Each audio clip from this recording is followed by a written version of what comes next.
მოგესალმებით. უკრაინა ყოველთვის მდიდარი იყო წიაღისეულითა და იშვიათი მინერალებით. ამიტომაც ჯერ კიდევ საბჭოთა კავშირის არსებობის დროს, ისევე როგორც შემდეგ, შესაბამისი დარგები უკრაინაში წარმატებით მუშაობდა. აღარაფერს ვამბობთ უკრაინის ნიადაგზე, რომელიც სოფლის მეურნეობისთვის ერთ-ერთი საუკეთესოა ევროპაში.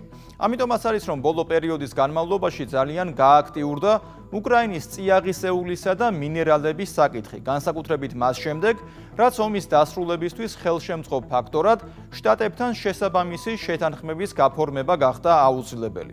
ეს აუცილებლობა პრეზიდენტმა დონალდ ტრამპმა დააყენა და ლოგიკა გასაგებია. უკრაინის ომზე დახარჯული 350 მილიარდი დოლარი ამერიკული მხარისთვის ამოსაღებია და თუ ვინმეს ეგონა, რომ ამერიკელები ასე უბრალოდ ჰაერში გაისროდნენ მილიარდებს და საზღაურის გარეშე უწყვეტი ნაკადები ექნებოდა უკრაინას იარაღის, რაკეტებისა და ტანკების სახით, ძალიან ცდებოდა.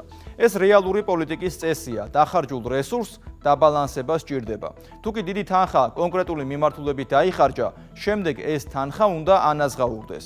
ტყუილად არ საუბრობდა ამერიკელი სენატორი ლინდსი გრემი გასული წლის ივნისში, რომ უკრაინა 10-12 ტრილიონი დოლარის წიაღისეულს ფლობდა. გრემი ამბობდა, რომ ამერიკელებს ამ რესურსის რუსეთის ხელში გადასვლა არ უნდა დაეშვა, მაგრამ კონტექსტი ყველასთვის გასაგებია. ამ რესურსით უნდა დაბალანსებულიყო შტატების ფინანსური დანაკარგები უკრაინის ომში. 30 აპრილს შტატებმა და უკრაინამ ხელი მოაწერეს ხელშეკრულებას წიაღისეულის შესახებ შეთანხმებასა და საინვესტიციო ფონდის შექმნაზე. ყველაზე საინტერესო ამ შეთანხმებაში ის არის, რომ ეს ფონდი იქმნება 50-50-ზე პრინციპით, ანუ უკრაინის მხარემ ამ ფონდში ყველა იმ ახალი შემოსავლის 50% უნდა შეიტანოს, რომელსაც შესაბამისი მინერალების მოპოვებით მიიღებს. ასეთი კი 57-ია. ამ ჩამონათვალში შედის ნავთობისა და გაზიდან მიღებული შემოსავალიც. ამ შეთანხმებასთან დაკავშირებით არსებობს ძალიან ბევრი შეკითხვები. მაგალითად ის, თუ როდის დაიწყება ამ ფონდის მუშაობა, რა პერიოდის განმავლობაში მოუწევს უკრაინას შტატების სასარგებლოდ 50%-იანი ბეგარის გადახდა. აქვე ერთი დეტალიც. ეს შეთანხმება არის პირველი ჩარჩო შეთანხმება, სადაც მოცემულია ზოგადი დებულებები, მაგრამ შემდეგ უნდა გაფორმდეს კიდევ ორი შეთანხმება. სწორედ იქ იქნება დაზუსტებული უკრაინის ვალდებულებები შტატების სასარგებლოდ. ასე რომ ჯერჯერობით იმაზე საუბარი, რომ ამ შეთანხმებით უკრაინამ რაიმეს მიაღწია, ძალიან ნაადრევია. სამაგიეროდ ღიად შეიძლება ითქვას, რომ უკრაინა დღეს სუვერენიტეტის დაკარგვის შედეგებს იმკის. უკრაინამ დიდი ხნის წინ დათმო სუვერენიტეტი გლობალური ომის პარტიის სასარგებლოდ. ამის შედეგია უკრაინის ხელისუფლების ის გადაწყვეტილებები, რომელმაც ქვეყანა ჯერ ომამდე მიიყვანა და რომელიც მას ამ ომიდან გამოსვლისა და მშვიდობის დამყარების საშუალებას არ აძლევს.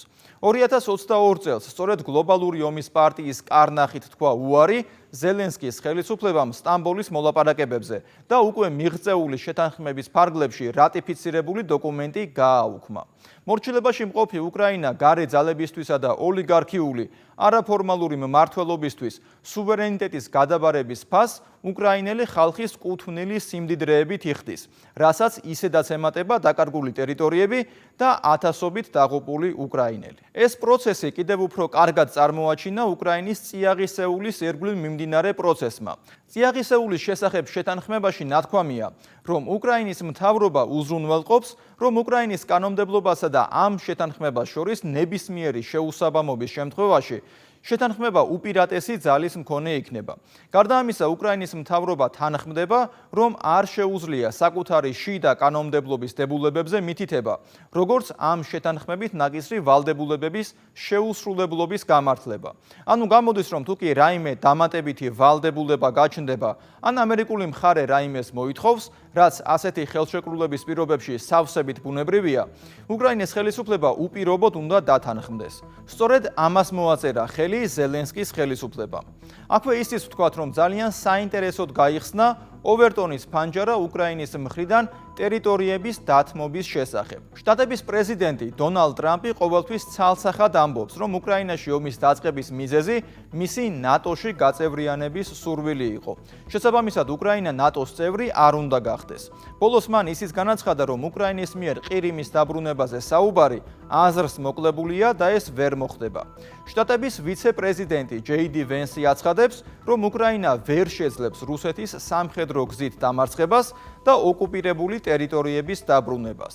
შტატების პრეზიდენტის განსაკუთრებული წარმომადგენელი უკრაინის საკითხებში კიტ კელოგი აცხადებს, რომ უკრაინა მზადაა რუსეთის მიერ ოკუპირებული ტერიტორიები დე-ფაქტო დათმობს, თუმცა არა დე-იურე. კიევის მერმა ვიტალი კლიშკომ ასევე ახსენა, რომ უკრაინას შეიძლება მოუწიოს ტერიტორიების დათმობა რუსეთისთვის და ბოლოს იგივე აზრზე არიან უკრაინის ერთი შეხედვით გულმხურვალე მხარდამჭერები, ფინეთისა და პოლონეთის პრეზიდენტებიც. ამ ყველაფერს ზემოდან დავუმატოთ შტატების სახელმწიფო მდივნის ერთ-ერთი ბოლო განცხადება, რომ უკრაინა 2014 წლის საზღვრების აღდგენას ვერ შეძლებს და მივიღებთ ერთიან სურათს. როგორც ჩანს, უკრაინას ტერიტორიების დათმობისთვის ამზადებენ. სხვაგვარად ომის დასრულება წარმოუდგენელია. ეს კიდევ ერთი ტრაგიკული შედეგია უკრაინისთვის.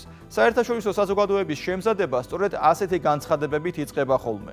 ჯერ ერთი აქტორი იტყვის რაღაცას, მერე მეორე, შემდეგ მესამე, დაიწყება მსჯელობა და ბოლოს ყველა შეეგუება იმას, რომ უკრაინას ტერიტორიების დათმობა მოუწევს. რა ღირს სუვერენიტეტზე უარის თქმა უკრაინისთვის, ნახეთ გიორგი მდივანის სიუჟეტში.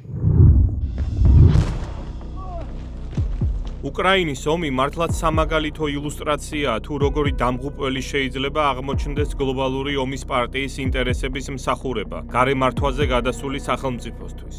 უკრაინის გახლეჩის, ტერიტორიების დაკარგვის და ასობით ათასი დაღუპული ადამიანის გარდა საკუთარი სუვერენიტეტის დაკარგვის გამო უკრაინა მათ შორის დიდ ეკონომიკურ ფასს იხდის. მიმდინარე წლის 30 აპრილს უკრაინასა და შეერთებულ შტატებს შორის საბოლოოდ ხელი მოეწერა სასარგებლო წიაღისეულის შესახებ შეთანხმებას და მიღებულ იქნა გადაწყვეტილება ერთობლივი საინვესტიციო ფონდის შექმნაზე. შეერთებული შტატების ფინანსთა მინისტრმა სკოტ ბესენტმა და უკრაინის პირველმა ვიცე-პრემიერმა იულია სვირიდენკომ შეთანხმება გააფორმეს და რამდენიმე თვიანი პოლიტიკური დრამა დაასრულეს, რაც ამ შეთანხმებას უძღოდა წინ. ორმხრივ შეთანხმებამდე კი მართლაც ბევრი რამ მოხდა. შეერთებული შტატების ინტერესი უკრაინული სასარგებლო წიაღისეულის მიმართ ომის დაწყების შემდეგ მალევე გამომჟღავნდა. რესპუბლიკელი სენატორი ლინდსი გრემი უკრაინაში ომის დაწყების შემდეგ კიევში რამდენიმეჯერ ჩავიდა და ზელენსკის თანადგომა გამოუცხადა. თუმცა გრემი ბაიდენის ადმინისტრაციისგან განსხვავებით საჯაროდ აცხადებდა, რომ შეერთებულ შტატებს უკრაინაში საკუთარი ეკონომიკური ინტერესები გააჩნია. ამ ომში 4000 დღის განმავლობაში უკრაინა კვლავ ფეხზე დგას. ეს ომი ფულის გამოა და ამაზე ხალხი არ ლაპარაკობს. იშვიათი მინერალების მხრივ უკრაინა უმდიდრესია ევროპაში. 2-დან 7 ტრილიონ დოლარამდე ასეთი რესურსის მფლობელია და ეს მინერალები საკმაოდ აქტუალურია 21 საუკუნეში. რუსეთის ნაცვლად უკრაინა მზადაა ჩვენთან გააფორმოს ამ წიაღისეულზე შეთანხმება. ჩვენს ინტერესია, რომ იქ არ დაუშვათ რუსეთის წოდომა. განვითარებად სამყაროში უკრაინა ამ მხრივ პურის კალათას წარმოადგენს. ჩვენ იქ შეგვიძლია მოგების მიღება. უკრაინასთან ურთიერთსასარგებლო ეკონომიკური ურთიერთობა და ამას ესაჭიროება მშვიდობა. დონალდ ტრამპს შეუძლია ასეთი შეთანხმების მიღწევა და დაგვიბრუნოს დახარჯული ფული და მივიღოთ დამატებითი შემოსავალი. ის რომ უკრაინის ომს გლობალური მოთამაშეების ეკონომიკური ინტერესები გააჩნია, საკმაოდ გულწრფელი აღიარებაა. თუმცა მთავარი პასუხისმგებელი პირი უკრაინულ ტრაგედიაზე მაინც მისი ლიდერი ვლადიმერ ზელენსკია. სწორედ მან გააჟღერა პირველად თავის გამარჯვების გეგმაში 2024 წლის სექტემბერში, რომ უკრაინა მზადაა დასავლურ კომპანიებს გადასცეს უკრაინაში სასარგებლო წიაღისეულის მოპოვების და შემდგომი განკარგვის ექსკლუზიური უფლებები. ზელენსკი უკრაინული სიმდიდრეების მიყიდვას ცდილობდა ამერიკული ტრანსნაციონალური კორპორაციებისთვის. საკუთარი ქვეყნის ეკონომიკური სუვერენიტეტის განიავებას კი ზელენსკი იმ პირობით თანხმდებოდა, თუ დასავლეთი მას სამომავლოდაც შეაიარაღებდა და ომის გაგრძელების საშუალებას მისცემდა.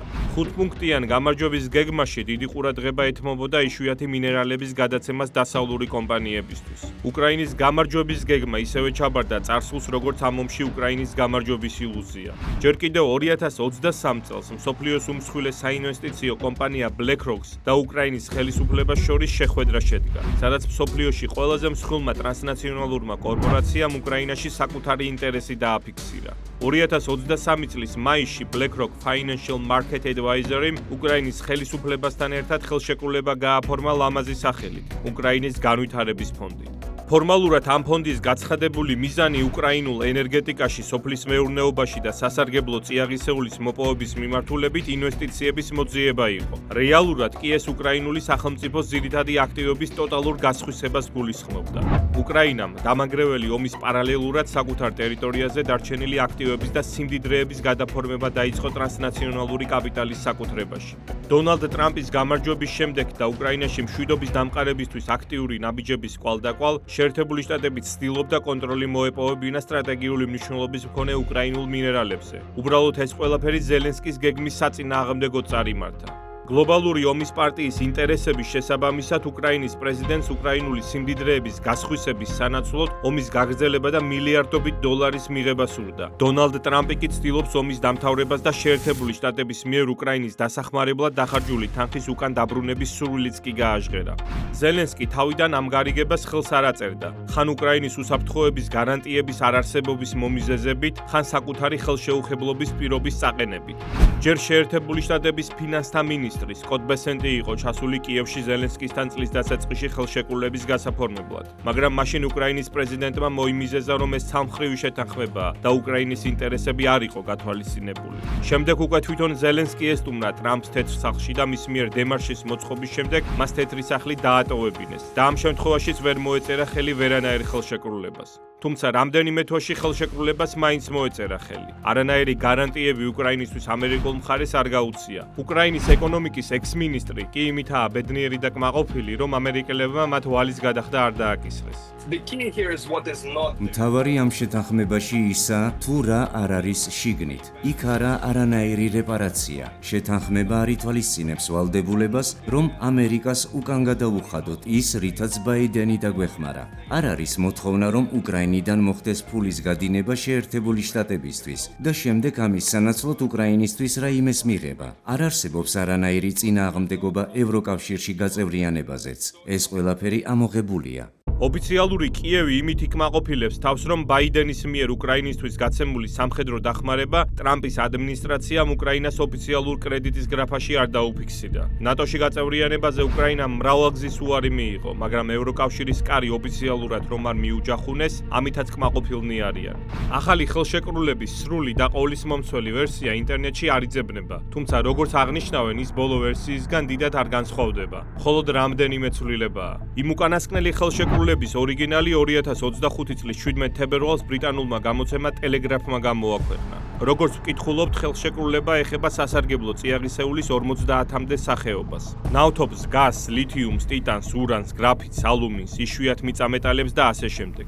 თავდაპირველი ვერსიით ამერიკელებს უნდა განეკარგათ ასევე პორტები და სხვა სახის ინფრასტრუქტურა, მაგრამ საბოლოო ვერსიიდან ეს პუნქტი ამოღებულია. ამერიკული მხარე ამ ხელშეკრულების დარეგულირებას ნიუ-იორკის კანონმდებლობის თანახმად ითხოვდა და არა უკრაინული სასამართლო სისტემის მიერ. მთავარი პუნქტი გულისხმობს, რომ შეერთებული შტატები მიიღებს უკრაინული რესურსების მოპოვებიდან მიღებული შემოსავლების 50%-ს და ასევე მესამე პირებისთვის გაცემული ლიცენზიების ღირებულების ნახევარს. ხელშეკრულების ტექსტში აღნიშნულია, რომ შეერთებულ შტატებს აქვს უფლება უარი განუცხადოს სასარგებლო წიაღისეულის მოპოვებაზე სხვა სუბიექტს. ვაშინგტონს ექნება აბსოლუტური სუვერენიტეტი და სრული კონტროლი უკრაინის ნედლეულსა და რესურსებზე. თუმცა მოლაპარაკებების პროცესში ხელშეკრულებაში მცირედი ცვლილებები შევიდა. 22 თებერვალს შეერთებული შტატების ფინანსთა მინისტრმა Financial Times-ში სტატია გამოაქვეყნა, სადაც საუბრობს, როგორ მოხდება უკრაინული ბუნებრივი რესურსების განკარგვა. როგორც ირკვევა, შეიქმნება ერთობლივი ამერიკულ-უკრაინული ფონდი, სადაც უკრაინის მიერ საკუთარი აქტივების გამოყენებით მიღებული შემოსავალი დაირიცხება, სადაც შეერთებულ შტატებს ექნება ამ ფინანსური სახსრების მართვის უფლება, თუ როგორ მოხდება ამ თანხების ინვესტიცია და ასე შემდეგ. ანუ თავის წილ მოგებას ამერიკული მხარე ისედაც მიიღებს, ხოლო უკრაინის მიერ მიღებულ შემოსავლებსაც ამერიკული მხარე განკარგავს. დონალდ ტრამპმა ვლადიმერ ზელენსკისთან შეხვედრის დროსაც აღნიშნა, რომ უკრაინის სასარგებლო წიაღისეულს შეერთებული შტატებისთვის სტრატეგიული მნიშვნელობა გააჩნია. ჩვენ ვაპირებთ გარკვეული თანხების ჩადებას ფონდში, რომელსაც უკრაინული სასარგებლო წიაღისეულის რეალიზებიდან მივიღებთ. ჩვენ გავინაწილებთ შემოსავლებს და მინერალების გაყიდვიდან დიდი ფული შემოვა. მოგეხსენებათ, რომ შეერთებულ შტატებს ამგვარი წიაღისეული არ გააჩნია, მხოლოდ ნავთობი და გაზი. და ეს მინერალები უკრაინაში ერთ-ერთი საუკეთესოა მსოფლიოში ხარისხობრივად. ჩვენ მათ გამოვიყენებთ სხვადასხვა ამერიკულ წარმოებაში, მათ შორის ხელოვნური ინტელექტის სფეროში, კომპიუტერებისთვის და სამხედრო სამრეწველო ინდუსტრიაში. ეს საკმაოდ დააკმაყოფილებს ჩვენს მოთხოვნებს. ჩვენ გვაქვს ბევრი ნავთობი და გაზი, მაგრამ არ გვაქვს სასარგებლო წიაღისეული. უკრაინის სასარგებლო წიაღისეულის შესახებ ევროკავშირიც აფიქსირებს ინტერესს უკვე რამდენიმე წელია. შეგახსენებთ, რომ ჯერ კიდევ ომამდე 2021 წლის ივლისში ევროკავშირის და უკრაინას შორის სტრატეგიული პარტნიორობის მემორანდუმი გაფორმდა ნედლეულის სფეროში. გასულ თვეს ევროკომისარმა სტეფან სეჟურნემ ეს მემორანდუმი დაახასიათა როგორც ევროპისთვის 30 კრიტიკულად მნიშვნელოვანი ნედლეულიდან 21-ის მიწოდების საშუალება. ცვალებად პოლიტიკურ-ეკონომიკურ გარემოს თუ გავითვალისწინებთ, ევროკავშირისთვის უკრაინული სასარგებლო წიაღისეული შეიძლება უფრო მნიშვნელოვანი აღმოჩნდეს ვიდრე შეერთებული შტატებისთვის. მაგრამ ჯერჯერობით ოფიციალური შეთანხმება მხოლოდ ამერიკელებმა გააფორმეს უკრაინასთან. თუმცა ბოლო პერიოდში დიდი ბრიტანეთი და საფრანგეთი არიან გააქტიურებულები. საფრანგეთის სამხედრო მრეწველობისთვის ბუნებრივ რესურსებს საკვანძო მნიშვნელობა ენიჭება. ამის შესახებ საფრანგეთის თავდაცვის მინისტრმა სებასტიან ლეკორნომ განაცხადა. ჩვენს სამხედრო მრეწველობას რამდენიმე მნიშვნელოვანი ნედლეულის სახეობა დაჭირდება შეიარაღების სისტემებისათვის შემდეგი 30-40 წლის განმავლობაში. ვლადიმერ ზელენსკიმ და მისმა გუნდმა შეამჩნიეს, რომ ბუნებრივი რესურსების საკითხი შეიძლება ტრანზაქციის ერთ-ერთი ელემენტი იყოს. დიდი ბრიტანეთიც ცდილობს თავისი ადგილი დაიბეოს უკრაინული სასარგებლო წიაღისეულის მოხელთების საქმეში. წლის დასაწყისში დიდმა ბრიტანეთმა და უკრაინამ 100 წლიანი პარტნიორობის ხელშეკრულებას მოაწერეს ხელი, რომლის თანახმადაც დიდი ბრიტანეთი უკრაინის პრივილეგირებული პარტნიორია სასარგებლო წიაღისეულის მოპოვების და გადამუშავების პროცესში. მოკლედ, უკრაინული ბუნებრივი რესურსების გამო ევროატლანტიკურ ციებ-ცხელებას ვადევნეთ თვალყურს. 2024 წლის ბოლოს შეერთებული შტატების კონგრესმა იშვიათ მინერალებთან დაკავშირებით სპეციალური ანგარიში გამოაქვეყნა. ეს რეპორტი შეერთებულ შტატებს და ჩინეთს შორის არსებული სტრატეგიული კონკურენციის შემსწავლელმა კომიტეტმა გამოაქვეყნა. ამერიკელები შეშფოთებულები არიან ჩინეთის მიერ აწყობილი მიწოდების ჯაჭვის კონკურენტუნარიანობით იშვიათი მინერალების კუთხით. ამერიკული პოლიტიკური ელიტა შეშფოთებულია იმ ფაქტით, რომ მათი ქვეყანა დამოკიდებულია კრიტიკულად მნიშვნელოვანი მინერალების იმპორტზე ჩინეთიდან. სწორედ ამ გეოპოლიტიკური ამოცანის მიღწევას ცდილობს ხელისუფლებაში მყოფი შეერთებული შტატების რესპუბლიკური პარტია. მით უმეტეს ლინდსი გრემმა რამდენიმეჯერ გულახდილად განაცხადა ამის შესახებ. რა გააკეთა ტრამპმა იარაღის მიწოდების შენელებისთვის? მან შექმნა სესხების სისტემა უკრაინაში 10-დან 12 ტრილიონ დოლარამდე მინერალების სანაცვლოდ. ეს ქვეყანა შესაძლოა უმდიდრესია ამგვარი წიაღისეულით ევროპაში. მე არ მსურს ამ ფულისა და რესურსების გადაცემა რუსეთისა და ჩინეთისთვის. თუ ჩვენ ახლა დავეხმარებით უკრაინას, შესაძლოა ის გახდეს ჩვენი საუკეთესო და საოცნებო ბიზნეს პარტნიორი. 12 ტრილიონის ღირებულების მინერალები შეიძლება გამოიყენონ უკრაინამ და დასავლეთმა. ეს ძალიან დიდი გარიგებაა. დღევანდელი მდგომარეობით მთელი მსოფლიოს მასშტაბით იშვიათი მეტალების მოპოვების 60% ჩინეთზე მოდის, ხოლო მათი გადამუშავების კუთხით ჩინეთის წილი 90%-ს უტოლდება. უკრაინის ოფიციალური მონაცემების თანახმად ქვეყნის ტერიტორიაზე უამრავი ძვირფასი ლითონი მოიპოვება: ლითიუმი, ურანი, გრაფიტი, ტიტანი და ბევრი სხვა. თუმცა მათი მოპოვების და გადამუშავების მიზნით ჯერ არანაირი სერიოზული სამუშაო არ განუხორციელებია არავის. გასათვალისწინებელია ისიც, რომ რუსეთის მიერ ოკუპირებულ დონეცკის და ლუგანსკის ოლქებში ნახშირის და მარგანეცის დიდი მარაგებია. უკრაინელი ოფიციალური პირები აცხადებენ, რომ ქვეყანაში ტიტანის ერთ-ერთი უდიდესი მარაგებია მსოფლიოში. ტიტანი აქტიურად გამოიყენება სამხედრო და კოსმოსური ინდუსტრიისთვის, რაც დღესდღეობით საკმაოდ აქტუალურია. უკრაინაში არსებული ტიტანის მარაგების მხოლოდ 10%-ია გამოყენებული, ისიც საბჭოთა პერიოდის დროს. მაგრამ ზუსტად რა ღირებულების სასარგებლო წიაღისეული გააჩნია უკრაინას ამჟამად მის მიერ კონტროლირებად ტერიტორიაზე. როგორც New York Times-ი უწყება, უკრაინაში არსებული მინერალების ღირებულება 11.5 ტრილიონი დოლარია. Washington Post-ის ინფორმაციით კი უკრაინული სასარგებლო წიაღისეულის საერთო ღირებულება 26 ტრილიონ დოლარს უტოლდება. უკრაინული მონაცემები ჯერ კიდევ საბჭოთა პერიოდით თარიღდება და დიდი ხნის განმავლობაში არ განახლებულა. თუმცა ერთი რამ ცხადია, უკრაინას ნამდვილად გააჩნია ტიტანის და ლითიუმის დიდი მარაგები. ლითიუმს სხვანაირად თეთრ ოქროსაც ეძახიან. ის ძირითადი კომპონენტია ელექტრომანქანების ბატარეების წარმოების პროცესში. იმის მიუხედავად, რომ ლითიუმის ფასი ბოლო 2 წლის განმავლობაში 80%-ით შემცირდა, მასზე მოთხოვნა მაინც სტაბილურია. მთავარი ამ შეთანხმებაში მაინც ისაა, რომ ზელენსკის უამრავი ცდის მიუხედავად, ტექსტში ერთი სიტყვითაც კი არ არის ნახსენები არანაირი სამშვიდობო გარანტიები. საერთო ჯამში ზელენსკიმ და ევროკავშირმა თავისი მოთხოვნა მაინც ვერ გაიტანეს. ზელენსკის უახლოესი გარემოცვაც აღიარებს, რომ უსაფრთხოების გარანტიების არარსებობა სერიოზული გამოწვევაა. უსაფრთხოების ამგვარი გარანტიები ნამდვილად არაა საკმარისი. მეორეს მხრივ კი სულ არაფერს მაინც ჯობს. უკრაინაში ყველას სურს, რომ ნახოს ფორმალური, ოფიციალური გარანტიები უსაფრთხოებაზე. ამ შემთხვევაში კი გვაქვს მხოლოდ იმის გარანტია, რომ შეერთებული შტატები აპირებს ინვესტირებას. ამ ინვესტიციებს კი დაიცავს ამერიკის მთავრობა.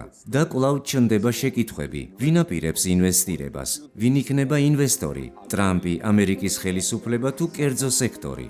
პატარა, შედარებით ნაკლები გავლენის მქონე ქვეყნებისთვის, უკრაინის ტრაგედია გაკვეთილი უნდა იყოს, რამხელა მნიშვნელობა აქვს დაბალანსებულ საგარეო პოლიტიკას და ეროვნულ სუვერენიტეტს. საქართველოს ხელისუფლებამ გლობალური ომის პარტიის არაერთი მცდელობის მიუხედავად, სწორი საგარეო პოლიტიკით ქვეყანაში მშვიდობა უზრუნველყო და ბოლო 3 წლის მანძილზე ორნიშნა ეკონომიკური ზრდა დააფიქსირა.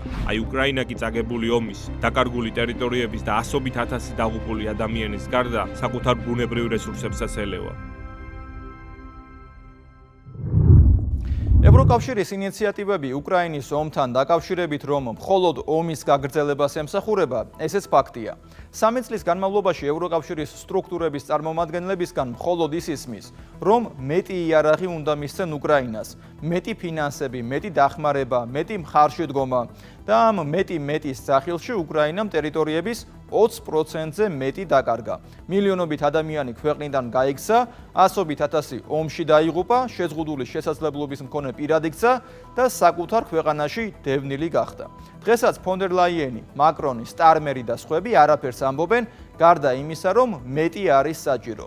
ახლა სწორედ იგივე ხდება და ბრიუსელის ბიუროკრატიის გამოყენებით გლობალური ომის პარტია უკრაინაში ომის გახანგრძლივებას ცდილობს. მე იოანე შაიშმელაშვილი ვარ. ვიყურეთ კვირაში 4 ჯერ, 21 საათსა და 15 წუთზე. დროებით.